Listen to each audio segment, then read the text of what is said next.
Hi, I'm Anne.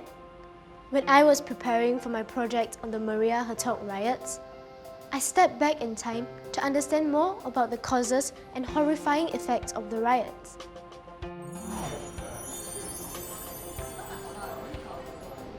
We're now back in 1950 to speak to Mrs. Adeline Hertogh, Maria's mother, and Sheikh Amina, Maria's foster mother, to find out about their side of the story. Mrs. Hertogh, Sheikh Amina, why was there a custody battle for Maria? Maria was my third child. During World War II, for Maria's safety, my mother persuaded me to let our family friend, Amina, take care of her for just 3 days. That's not true, Adeline. You wanted me to adopt Maria. I only agreed because you said you will claim her back later. Well, after 4 days, Maria was not returned to me, so I went to Amina's house, but was arrested by the Japanese. And we lost touch after that. Maria was given to me. Otherwise, why would I have brought her up like my own daughter?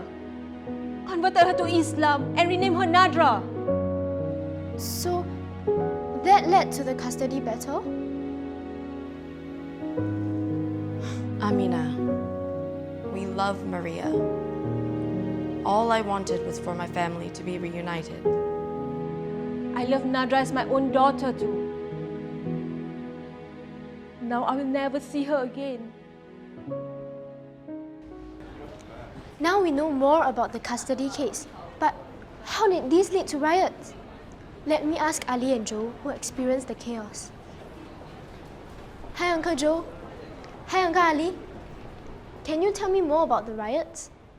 You see, Anne, it's not just a simple custody case.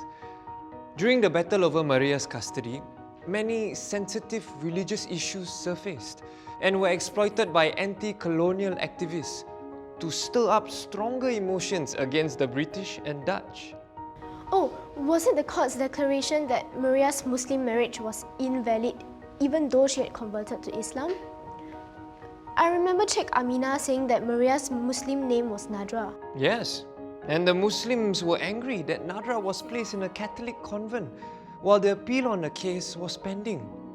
This created further tensions between Muslims and European and Eurasian communities. True, these tensions escalated when the English press misleadingly reported that Maria had reconverted to Christianity and that she was happy in the convent. And the Malay papers in turn ran photos of Maria looking sad and unhappy to counter the English press. All these stirred up emotions within the Malay Muslim community. Wow, no wonder there was so much unhappiness. I can imagine the tense and explosive atmosphere. Yeah. As the court was considering the appeal, the rioters got so angry, they attacked Europeans and Eurasians. Right, Joe? Yes, I was at home and I could see rioters carrying parangs and shouting, "Bunuh Serani, kill the Eurasians." Thankfully, the Indian family next door helped us. Their eldest son said to us, "It is not safe for you to stay here because they know you're Eurasians. They won't attack our house because we're Indians."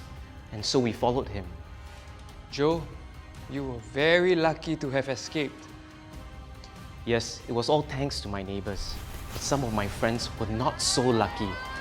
A few were set upon and beaten up. Others were pulled down from buses. Those who drove had their front windows smashed. Cars were overturned and burnt.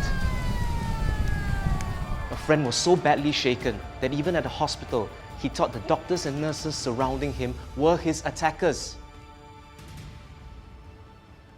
Thank you for sharing your stories with me, Uncle Joe and Uncle Ali. I'm glad we live in a peaceful and harmonious society today. But let's not take our harmony for granted. We live in a multiracial and multi-religious society, and we must continue to show understanding and respect for each other. If our ties are strong, even when a crisis occurs, seeds of distrust and suspicion will not take root, and we will overcome any adversity as one people.